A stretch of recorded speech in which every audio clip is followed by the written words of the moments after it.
नमस्कार, मैं हूं आरजू अंसारी और आप देख रहे हैं राष्ट्रीय जगत विजन न्यूज।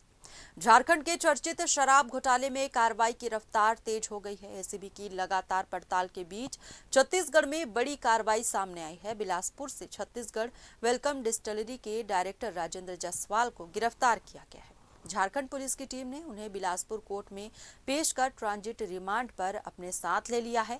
अब उन्हें झारखंड ले जाकर विशेष कोर्ट में पेश किया जाएगा। बता दें कि वेलकम डिस्टिलरी को झारखंड में शराब सप्लाई करने का ठेका मिला था।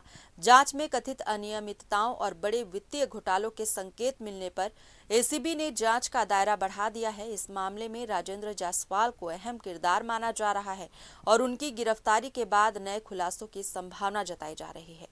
छत्तीसगढ़ की तरह झारखंड में भी शराब घोटाला सामने आया है। एसीबी द्वारा दर्ज एफआईआर के अनुसार 2 प्लेसमेंट एजेंसियों ने शराब आपूर्ति प्रक्रिया में फर्जी बैंक गारंटी जमा की थी।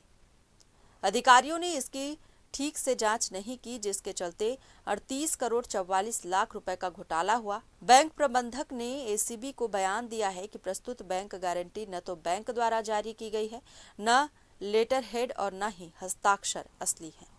हाल इस खबर में बस इतना ही। देश प्रदेश की खबरों से अपडेटेड रहने के लिए हमारे चैनल को सब्सक्राइब करें और नए खबरों के नोटिफिकेशन के लिए बेल आइकॉन जरूर दबाएं। नमस्कार।